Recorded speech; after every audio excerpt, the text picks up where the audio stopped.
너희 사랑은 하나님의 사랑의 모형입니다 라고 하는 제목으로 말씀드리려고 하는데요, 정말 그렇습니다.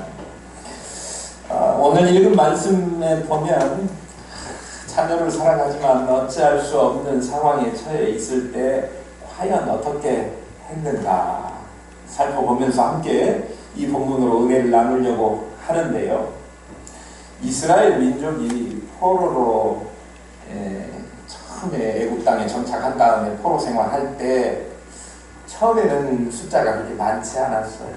한 70여 명 갔거든요. 그런데 세월이 흐르다 보니까 아무리 종살이를 하고 포로로 살았어도 하나님께서 은혜를 주시니까 많고 부강에 숫자가 많아지는 거예요. 모든 일이 우리가 노력해서 되는 것 같지만 하나님께서 은혜를 주셔야 할 수 있다. 하나님께서 이스라엘 민족에게 은혜를 주셔가지고 애굽 바로의 혹독한 폭정에도 불구하고 자꾸만 불어나게 하시는 은혜를 주셨어요. 그런데 이것이 또한 이스라엘 백성들에게 한 차례 혹독한 힘든 시기를 맞이하게 되는 일이 되었습니다. 애굽의 바로 왕은 포로인 이스라엘 백성들 번성을 막기 위해서 전국에 무서운 왕명을 내리고 있습니다. 성경 읽기 해가지고 지금 출애굽기는 훨씬 다 지나가셨지요? 출애굽기 1장에 보면 그 생육하고 불어나고 번성해가지고 온 땅에 가득하게 되었던 이스라엘 백성, 그래서 감독들을 세워서 1장 11절에 보면 그를 괴롭게 하고 그리고 성을 막 쌓으라고 별반 자재도 안 주고 건축을 시키는 거예요. 건축이 얼마나 힘든지는 제가 해봐서 알아요. 건축도 아니죠. 저는 리모델링. 작년 한 해 동안 우리 교회 이곳을 이사를 와가지고 리모델링을 우리 성도들과 함께 했지 않습니까? 너무 힘들었어요. 다 같이 힘들었어요. 우리 발렌티나 집사님까지 총력을 다 기울여서 하는데 이게 쉽지 않아요.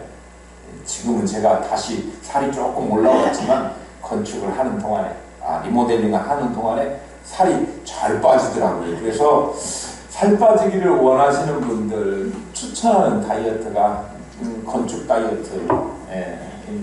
그만큼 힘이 들다 그런 소리예요. 이스라엘 백성들에게 그렇게 힘든 노동을 시키고 또 폭정을 가했습니다. 그럼에도 불구하고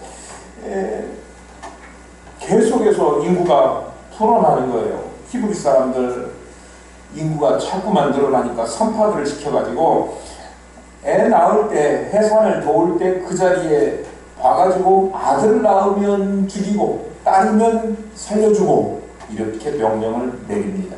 그런데 하나님께서 산파들에게 또 감동을 주셔가지고 아이를 낳아도 우리가 당도하기 전에 산모들이 힘이 좋아갖고 쑥쑥 순산을 다 해버렸더라. 어떻게 하냐 이미 낳는데.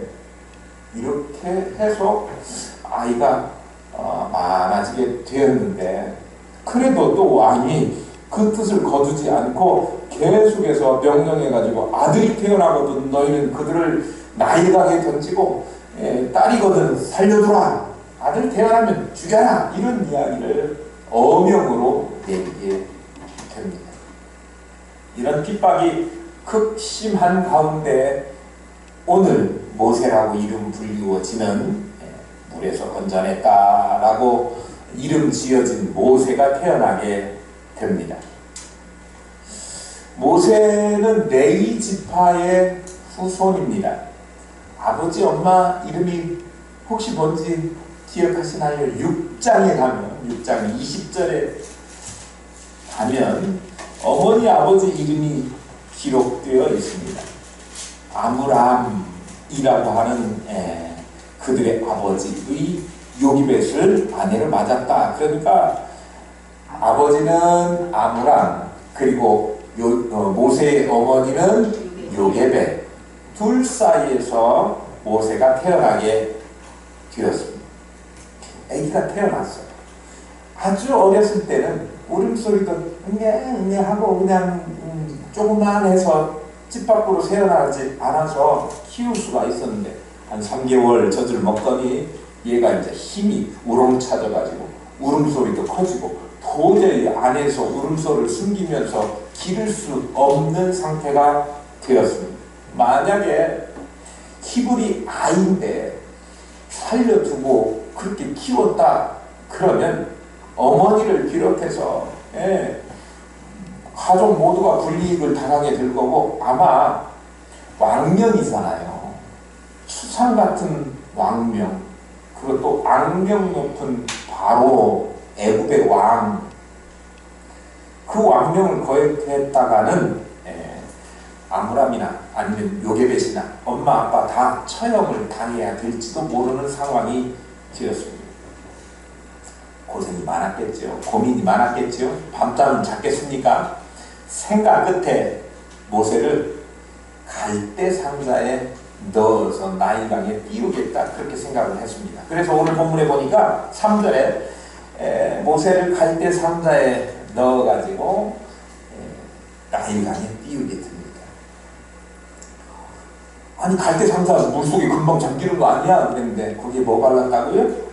엽청, 나무 진액 이런 거 발라가지고 물이 안 들어오게 했다는 거예요. 오늘날 식으로 보면 소쿠리 같은 거에다가 뭔가 좀 칠해가지고 물 위에 띄웠다 그런 얘기인데요. 여러분 상상이나 가세요? 아 근데 그게 가능한 일이에요. 베트남에 가니까 동그랗게 생긴 그 대바구니 같은 거 있어요. 좀 커요. 사람이 들어갈 만하니까 그거를 가지고 거기다가 막 뭘 발라가지고 물에다 띄우니까 이게 배도 아닌 것이 접시 같은 것이 바다에 둥둥 뜨더라고요. 마치 그런 식으로 아기를 넣을 갈대 상자를 넣어가지고 거기에 모세를 넣고 바로 왕의 딸이 가끔 목욕 나오는 나일강 거기에 갈대 숲에 갖다 놓기로 했습니다. 어머니 요게벳이 그렇게 할 때에는 아버지 아므람이 그렇게 할 때에는 이제 어쩔 수 없이 울음소리도 커가지고 우리가 도저히 못 키우니까 어쩔 수 없다. 이제 살든지 죽든지 네 마음대로 네 운명이다 뭐 이렇게 하면서 숙명농자처럼 자포자기를 될 대로 되라 이게 네 길이다 캐세라 세라 뭐 이런 이야기를 하더라고요. 네. 그런 심정으로 했을까요? 그렇지 않다고 봅니다. 우리가 지금 히브리서를 공부하고 있는데 히브리서 공교롭게 우리가 11장 믿음장을 공부하고 있지요. 거기에 쭉 보면 이 이야기가 등장합니다. 모세의 그 믿음으로 모세가 낳았을 때 히브리서 11장 23절에 보면 그 부모가 아름다운 아이임을 보고 석 달 동안 숨겨 임금의 명령을 무서워 아니하였으며 그랬습니다. 믿음으로 그 아이를 살려두는 그 일을 감행할 때 임금의 명령 이것도 무서워하지 않고 살려두었다. 그런 말씀입니다. 이 요게벳과 아므람은 믿음의 사람들입니다. 믿음의 사람들은 무슨 일을 할 때 하나님 앞에 맡기고 내가 뭘 하지 않고 손을 대지 않아도 하나님께서 책임져 줄 것이다. 하나님의 강력한 개입이 있게 될 것이다. 하나님의 섭리가 반드시 따르게 될 것이다 라고 하는 사실을 믿는 사람들이었습니다. 저와 여러분이 그런 믿음이 있게 되기를 축복합니다. 우리 오늘 오후에부터 뭐 한다고 그랬죠? 에스더서 한다고 그랬어요. 에스더서도 역시 마찬가지로 포로로 끌려가고 있을 때 유대인들 말살하는 그 정책을 하만에 의해서 시행하게 돼요. 이제 다 죽을 판이에요. 그런데 그 상황에서 왕비 와스비가 폐위가 돼요. 그리고 그 자리를 누가 차지하게 되느냐 하면 주인공 에스더가 차지하게 돼요. 근데 그게 꼭 소설처럼 그냥 막 꾸며낸 이야기처럼 그렇게 드라마틱하게 전개되어지는 이야기 같지만 실제로 역사 가운데 있었던 이야기예요. 이 역사를 주관해 가시는 이가 누구시냐 그러면 여호와 하나님이시라고 하는 사실이지요.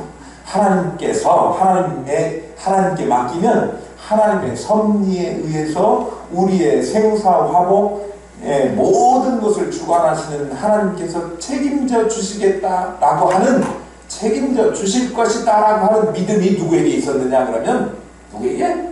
모세의 어머니 요게벳에게 있었다라고 하는 사실입니다. 오늘날 믿는다고 하면서 믿는다고 하는 사람들 가운데도 보면 좀 어려운 일이 있으면 나 몰라 자포자기하고 또 낙심해가지고 믿음을 저버리고 떠나버리고 이런 사람들을 볼 수가 있는데 정말 불행한 일이에요. 진정한 믿음이 아닙니다. 믿음 있는 사람이라고 하는 것은 사람이 할 수 없는, 사람이 기대할 수 있는 그 이상의 것에 대해서 내가 할 수 있는 일이 없을 때 나보다 더 든든한 능력과 힘을 가지고 있는 하나님께 맡기고 조용히 기다리는 거예요. 요게벳이 그의 아들 모세를 갈대 상자에다 넣고 갈대 그 나일강의 갈대숲 사이에다가 넣고 그리고 하나님이 어떻게 하시는가 그걸 지켜보고 기대하고 있었던 것을 오늘 본문에서 볼 수 있습니다. 4절에 보세요. 그의 누이가 어떻게 되는지를 알려고 멀리 섰더니, 내가 할 때보다 더 든든한 마음을 가지고 하나님께 맡기고 조용히 기다리면 하나님께서 해결해 주실 확신을 가지고 나아가는 것이 믿음의 사람들이, 그래서 이 이야기가 히브리서 11장에 기록된 것입니다. 소망이 있어요. 언제까지든지 낙심하지 않고 참고 인내하며 기다리는 것. 그래서 주님께서도 참고 기다리는 자가 복되도다 그렇게 말씀하셨습니다. 이제 난 모르겠다. 될 대로 되라. 절망적인 자포자기의 그런 상태로, 그런 마음으로 아브라함과 요게벳이 그의 아들을 갈대 상자에 넣어서 그냥 띄워보낸 것이 아니라고 하는 말씀입니다. 하나님께 맡기면 하나님께서 선한 길로, 복된 길로 친히 인도해 주실 줄 믿고 확신을 가진 가운데 갈대 상자를 띄운 것입니다. 떠나지 않고 지켜보면서 기다리고 있었습니다. 마침 그때 바로의 딸 공주가 목욕하러 강으로 내려오고 시녀들은 강가를 거닐고 있었습니다. 그리고 6절에 보니까 그녀가 그 공주가 갈대 사이의 상자를 보고 시녀를 보내서 가져다가 그걸 열어보니까 아이가 울고 있었습니다. 바로의 딸이 이 아이가 히브리 사람의 아이인 줄 알아보았습니다. 딱 보면 색깔이나 뭐 얼굴 골격이나 이런 걸 보면 아 이게 어느 민족이다 금방 티가 나잖아요. 그런데 히브리인인 줄 알면 어떻게 하죠? 죽여야죠. 나일강에 빠쳐서 죽이든지 어떻게든지 해야 되는 상황이에요. 공주가 고민이 생겼을 거예요. 마땅히 아버지 왕의 바로 왕의 명령 그것을 생각하면 죽여야 되지만 불쌍한 생각, 긍휼한 마음 이런 것이 생겨서 그렇게 할 수가 없는 거예요. 망설이고 있는데 거기다가 마음을 A 쪽으로 확 기울어지게 하도록 모세의 누이가 달려와가지고 히브리 여인 중에서 유모를 하나 귀에다가 당신을 위해, 왜 아기를 위하는 건데 아기를 위하는 것이 아니라 당신을 위해서, 공주를 위해서 이렇게 표현했을까요? 이 아이를 젖먹이도록 하겠습니까? 그래도 되겠습니까? 그러니까 공주가 그걸 쾌히 승낙합니다. 쏠살같이 가서 기다리고 있던, 지켜보고 있던 어머니를 모셔오게 되지요. 그리고 9절 10절에 보면 기적 같은 일이 생기게 됩니다. 9절 10절 한번 볼까요? 바로의 딸이 그에게 이르되 이 아기를 데려다가 나를 위하여 젖을 먹이라. 내가 그 싹을 주리라. 여인이 아이를 데려다가 젖을 먹이더니 그 아기가 자라매 바로의 딸에게로 데려가니 그가 그의 아들이 되니라. 그가 그의 이름을 모세라 하여 이르되 이는 내가 그를 물에서 건져내었음이라 하였다. 모세의 생명을 구했을 뿐만 아니라 어머니 품에서 자기를 낳은 친어머니 품에서 자랄 수 있도록 그렇게 되었고, 자기 아들을 기르는데 돈도 싹 또 받았다. 애국 공주 제공 양육비를 받게 됐다. 요즘 아이가 귀한 시대가 되니까 지자체에서 아기 한 명 낳으면 뭐 얼마를 주겠다, 뭐 그런, 또 세 번째 애기들은 막 대학 가는 것까지 다 가르쳐 주겠다. 이거는 하나인데요. 죽이라고 한 아이를 건져내가지고 살리고 왕에서 살고 엄마한테 양육비도 다 제공하는 그런 일이 그 당시에는 상상도 할 수 없는 일이 있었다. 왜냐면요, 지금처럼 애기가 귀하던 시절이 아니고 너무나 많이 나가지고 부담스러운 히브리 사람들의 자녀이거든요. 근데 그를 그렇게 양육할 수 있도록 다 그 배후에는 이렇게 갈 수 있도록 뭐 하시는, 역사하시는, 섭리하시는 하나님의 손쓰심이 있다라고 하는 사실입니다. 믿어주시기를 소망합니다. 상식 밖의 일이에요. 어디 돈 받고 기를 수 있다고 상상이나 하겠습니까? 내가 마땅히 버리고 절대 기를 수 없는 그 아이를 내가 품에 안고 기르고 싹쓸 받다니요. 이제 공주가 키우니, 공주가 자녀로 그 뭐라고 그러죠? 입양을 했으니 왕인들 그걸 어떻게 하겠습니까? 왕도 어찌할 수 없고 공주도 어찌할 수 없이 되어진 하나님의 강권적인 역사가 그 사건에 있었다라고 하는 거예요. 이것이야말로 하나님을 믿고 낙심하지 않고 기다리는 자에게 주어지는 하나님의 은혜이자 복입니다. 생사화복이 하나님의 장중에 달려있다라고 하는 사실을 믿었기 때문에 임금의 명령도 전혀 무서워하지 않고 그를 살렸던 거예요. 그런 것 보면 갈대에다가 내 품을 떠나서 띄워 보내도 아기가 뭘로 자라요? 왕자로 자라나게 돼요. 내 품에서만 다 되어지고 훌륭하게 되어지고 걱정 없이 되어진다, 그게 아니고요. 내 품을 떠나도 하나님께서 도우시고 하나님께서 길러주시면, 다시 말하면 하나님께 맡기면 하나님께서 훌륭한 사람으로 하나님의 일꾼으로 사용하실 그런 제목으로 키워주신다고 하는 거예요. 오늘날 자녀들을 하나님께 맡기지 않고 그저 끼고만 돌다가 오히려 자식을 망치는 경우가 많이 있음을 보시죠. 끼고 있으면 되는 줄 알아요. 돈 많이 대주면 되는 줄 알아요. 자식을 끼고 돌고 필요한 만큼 필요할 때 궁색하지 않도록 돈 다 대주면 그것이 자녀 사랑인 줄 아는 시대가 되어버렸어요. 그런데 내 힘으로 다 되는 게 아니라는 말씀입니다. 하나님께 맡기고 믿음으로 길러야 그것이 진정한 자녀, 자식 사랑이라고 하는 거죠. 잘 먹이고 잘 입히고 돈 많이 주고 공부 편안히 시켜준다고 해서 그것이 자녀 사랑이 아니다, 그런 말씀입니다. 믿음으로 길러야 합니다. 여기 가만 보니까 이제 결혼을 안 했거나 결혼을 했어도 오래되셔가지고 자녀를 낳을 수 있는 큰 분들은 안 계신 것 같아요. 그런데 우리 중간에 이 자리에는 없지만 우리 자녀 세대들 있지 않습니까? 우리 손주 세대들 있지 않습니까? 그 자녀들을 기를 때 하나님께 맡기고 믿음으로 길러야 한다라고 바른 길로 알려주시기를 바래요.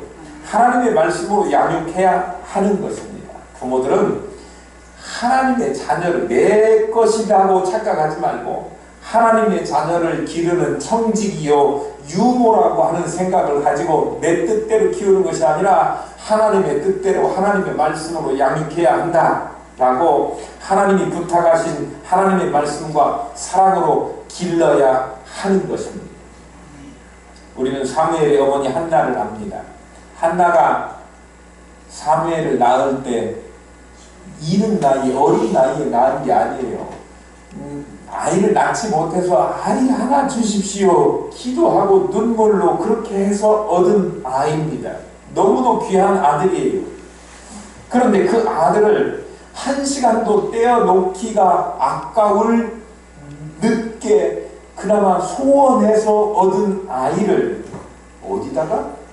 성전에다가, 자기 품에서보다 하나님의 성전에서 선지자의 말씀을 통해서 양육되어지는 것을, 하나님의 말씀으로 길러지는 것을 더 원하고 그렇게 해야 된다고 생각했기 때문에, 하나님의 말씀으로 교육받는 것을 소중하게 생각했기 때문에 그렇게 했다고 하는 거예요. 이런 어머니 밑에 경건하고 그리고 하나님 잘 섬기는 자녀들이 나오는 것입니다.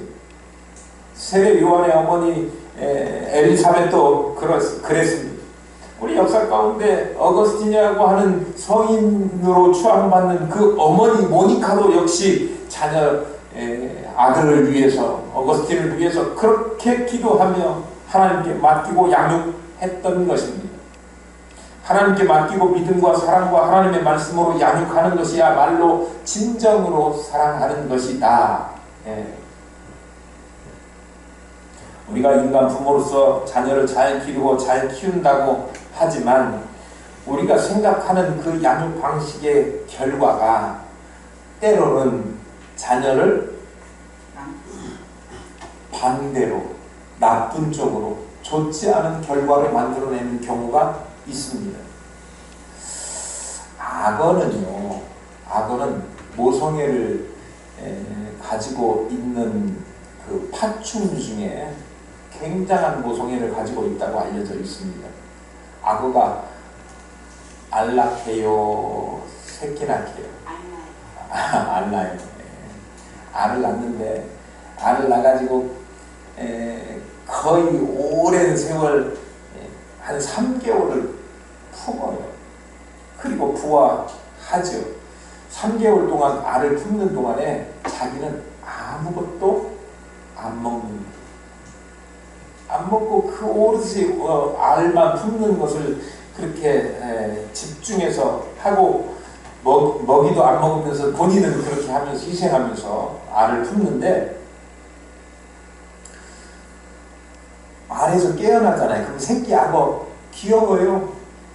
큰 것은 무섭지만 이 새끼 악어가 혹시라도 다른 것에 의해서 공격을 받거나 물려가거나 그럴까봐 어떤 공격 위험이 있으면 자기 입으로, 악어 입 보셨어요?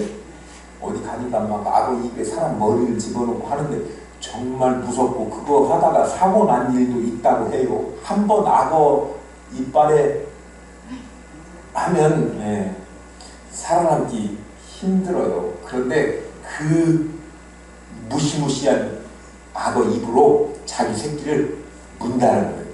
사람들이 그거 보고 악어는 인정사정 없이 지 새끼도 막 그렇게 한다라고 하는 오해가 생겼다고 하는데요. 사실은 힘 조절, 이거를 아무리 센 이 이빨을 가지고 있다고 하더라도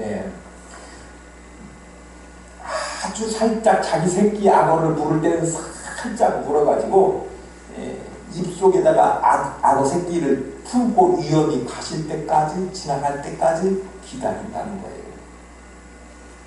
그런데요, 이렇게 자기 새끼 악어를 잘 품고 보호하고 그런 엄마 악어도 상황이 바뀌어가지고 가뭄이 온다든지, 그래서 먹을 것이 전혀 없다든지 극심한 식량난이 악어 세계에 닥치게 되면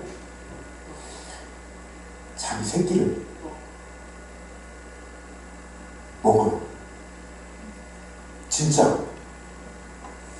그러면서 뭐라고 이야기하느냐는, 악어가 말은 하기는 하겠습니까만 악어도 악어의 눈물이라는 게 있잖아요.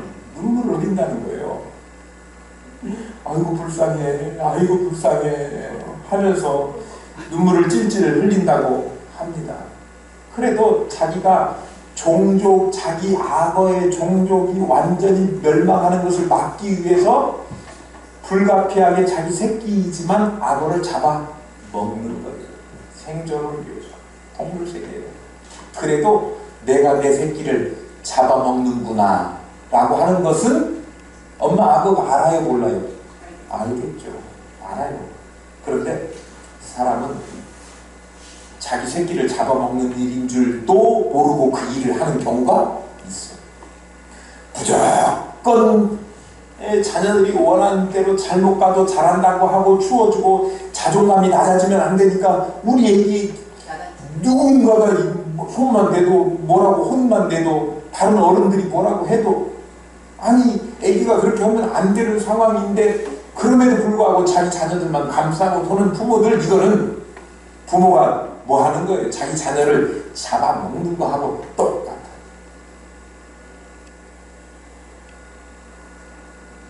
자기 새끼 잡아먹으면서도 잡아먹는 줄도 모르고 아이고 잘한다 잘한다 눈물은커녕 좋아하는, 그래서 돈으로 모든 것을 다 해결할 수 있다, 권력으로 모든 것을 다 해결할 수 있다, 지식으로 모든 것을 다 해결할 수 있는 거지 무슨 고리타분한 성경으로 하나님의 말씀으로 자녀들을 가르친다느냐, 이렇게 생각하는 부모들도 있단 말이에요. 정말 자녀들을 사랑하신다고 하면 하나님의 말씀으로 양육해야 한다고 하는 거예요. 어쨌건 잘못된 사랑이건 잘된 사랑이건 부모는 자식을 사랑합니다. 그 사랑은 지극해요. 잘 되기를 원하는 마음이죠. 그 결과가 삐뚤어진 결과가 나올 때도 혹간 있지만 그것이 모든 부모의 마음입니다. 그런데 요즘 핵가족화가 되니까 이 부모님은 가장 존경받고 가정에 있어서 중심을 잡아주고 해야 될 부모님들이 변두리로 밀려나고 그 자리에 자녀들이 딱 앉아있는 시대가 왔어요. 자녀를 중심에 놓고 중심에 품고 살아가는 그런 시대가 와버린 듯 합니다. 그런데 자녀가 중요하기는 해도 그들이 제대로 잘 자라나려고 하면 그들을 위해서 올바른 하나님의 양육법으로 길러야 하는데, 모든 부모들이 자녀가 잘 자라기를 원하는, 잘 되기를 원하는 그 마음만큼은 우리가 부정할 수 없다고 여겨져요. 자식의 아픔을 자기 아픔으로 생각하고 자식을 위해서라면 어떤 고생도 마다하지 않고 어떤 수모도 마다하지 않고 그렇게 자녀들을 기릅니다. 어머니의 사랑은 변치도 않습니다. 끝까지 사랑합니다. 교도소에 간 자녀들까지도 잊지 못하고 품고 사랑하는 게 부모입니다. 끝까지 귀히 여깁니다. 그래서 부모님의 사랑을 하늘보다 높고 바다보다 넓다고 이야기하는 거예요. 이 사랑, 어쩌면 하나님을 닮았지 않았나 그렇게 생각합니다. 이 땅에 우리 부모를 주신 것은 눈에 보이는 부모를 잘 공경하는 것, 그것을 통해서 하나님 섬기는 것을 배우라, 그렇게 부모를 보내주셨다고 생각합니다. 어버이는 자녀들을 위한 사랑의 제물이다, 그렇게 말하기 합니다. 한마디로 말하면 자식이라고 하는 존재는 부모의 피와 땀과 눈물로 자라나는 존재입니다. 참된 사랑이 받는 것이 아니라 주는 것이다 라고 하는 것을 부모님의 사랑을 통해서 우리가 알 수 있는 것 같아요. 어린아이를 돌보되 밤잠 제대로 주무시지도 않고 돌봐주시고, 자녀가 병이 나면 자신은 먹지도 못한 채 간호해 주시고, 좋은 음식 골라가며 자식 입에 들어가는 것 보고 자기 배가 부른 것처럼 그렇게 기뻐하시고, 자식이 건강하게 자라는 것 보면서 자기는 흰머리가 늘고 늙어가면서도 그것을 자랑스럽게 여기시는 것이 부모님입니다. 자기 자신을 위해서는 동전 하나도 아끼지만, 택시도 못하지만, 그러나 자녀를 위한 것이라면 아까워하는 것이 없는 것이 부모 아닙니까? 부모는 자녀가 어떻게 되든지 어떻게 대했든지 자녀들은 잘못해야 한다고 해도 끝까지 자녀를 사랑하는 것이 부모인 거예요. 최후까지 아낌없이 남김없이 주는 것이 부모 사랑 아닙니까? 모든 것 주시고 더 주시는 이가 어머니의 사랑이지요. 세상 어느 것으로도 대신할 수 없다고 여겨집니다. 어떤 어머니든지 자녀들 내가 이만큼 사랑하고 이만큼 베풀었으면 할 일 다 했어 라고 그렇게 만족해 하시는 그런 부모님은 없는 것 같아요. 잘해 주셔놓고도 늘 뭐가 부족하다, 더해 주지 못해서 안타깝다 라고 하는 것, 자신의 생명까지도 아까워하지 않는 희생적인 사랑을 주시는 것이 어머니, 부모님의 사랑인 거예요. 우리가 부모님의 가슴을 눈으로 확인할 수만 있다면 그 가슴은 다 멍들고 피멍이 들고 터지고 상해 있을 것이다, 그런 생각이 듭니다. 그럼에도 불구하고 어떤 보상도 바라지 않는 것이 부모님인데요. 주님이 우리를 위해서 십자가를 지시고 생명을 아끼지 않고 주신 것, 그것과 비교한다면 주님이 우리를 위해서 아낌없이 자기의 생명을 내어주신 것, 우리 부모님을 통해서도 간접적으로 확인해 볼 수 있는 것 아닙니까? 그 부모님은요, 우리 자녀들을 위해서 기도합니다. 성경에 또한 부모에게 하시는 명령 중에 하나가 자녀들을 위해서 울라, 기도하는 자식 망하지 않는다. 성경이 그렇게 가르치고 있지 않습니까? 기도는요, 원하고 바라는 것들을 이루는 가장 좋은 방법인데요. 우리 자녀들이 이렇게 뵀으면 하나님에게 귀한 쓰임받는 존재로 자라기를 원한다고 하면 무릎 꿇고 자녀들을 위해서 기도하면 하나님께서 반드시 그를 하나님의 사람으로 또 존경받는 하나님의 일을 귀하게 감당하는 사명자로 키워주실 줄로 믿습니다. 모세가 하나님의 귀한 일꾼이 되고 위대한 이스라엘의 지도자가 된 것은 그 배후에 어머니 요게벳이 기도했다, 그렇게 생각합니다. 기도하는 자식 결코 망하는 법이 없다. 예나 지금이나 변함없는 진리라고 하는 거예요. 사무엘이 위대한 이스라엘의 지도자가 된 것도 배후에 한나가 기도했기 때문 아닙니까? 우리 부모님이 기도하고 자녀들을 위해서 하면 결코 헛되게 가지 않고 하나님께서 그 일을 이루어 주셔서 내가 다 감당하지 못한 사명, 이 자녀를 통해서 이루게 하시고 또 큰 하나님의 역사를 이루게 하실 줄로 믿습니다. 어버이 사랑을 통해서 하나님의 사랑을 배우게 된다 말씀드렸는데, 어버이 사랑은 희생적이고 무조건적인 사랑입니다. 세상에서 하나님의 사랑을 가장 많이 닮은 사랑이 바로 어버이의 사랑입니다. 부모님의 사랑은 하나님의 사랑을 깨닫게 하는 경험의 기초가 되지요. 세상 계실 때 주님께서는 자기 백성들을 사랑하시되 죽기까지, 십자가에 죽기까지 사랑하셨습니다. 자기를 팔아먹게 될 가룟 유다까지도 주님께서는 세적 발을 씻겨 주셨습니다.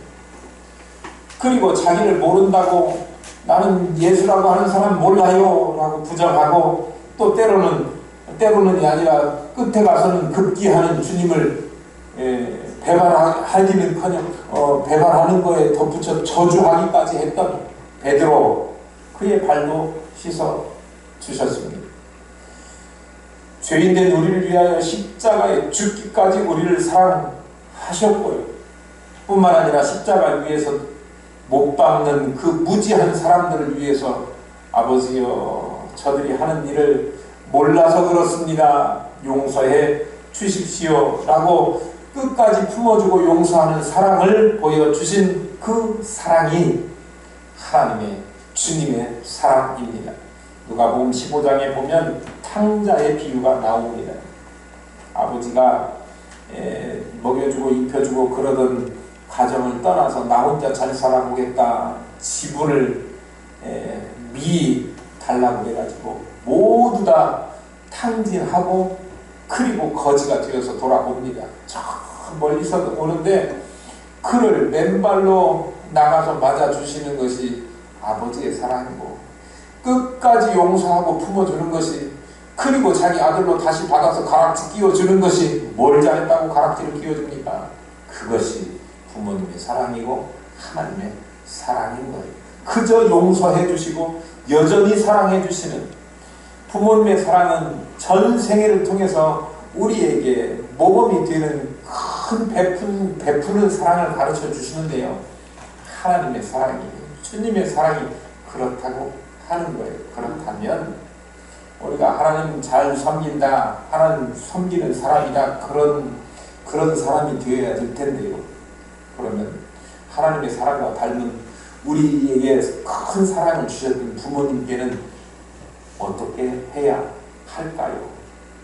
어버이 주를 맞아 부모님의 은혜를 생각하면서 마치 하나님께 하는 것처럼 그렇게 부모님을 사랑하십시오. 존경하십시오. 그리고 부모님을 공경하십시오. 부모님은 끝까지 우리를 사랑하시고 돌봐주셨지 않습니까? 우리도 부모님 살아생전에 돌아가신 다음에 잘해봐야 무슨 소용이 있겠습니까? 상 잘 차려서 우리나 먹지 부모님이 더 이상 드실 수도 없는데, 돌아가시기 전에 이 땅에 계시는 동안에 부모님 좋은 것, 맛있는 것 해드리고, 그리고 무엇보다도 하나님 알지 못하는 부모님이 계시다면 하나님 알게 하고 하나님 영접하게 할 수 있는 그 귀한 사역을 잘 감당하셔서 최고의 선물을 부모님께 드리시는 그런 어버이 주일로 기억되고요. 여러분 삶이 그래서 이것이 그냥 우리가 당연한 의무다 그렇게만 말씀하지 않고, 당연한 의무임에도 불구하고 이것 잘 감당하면 약속 있는 첫 계명이라고 그랬어요. 축복을 약속하셨다는 말입니다. 이 땅에서도 잘 되고 그리고 오래 살고 장수하는 하나님의 은혜를 우리에게 주신다 그렇게 약속하셨는데, 이 복을 다 받으시는 오늘 예배자들 될 수 있기를 축복합니다.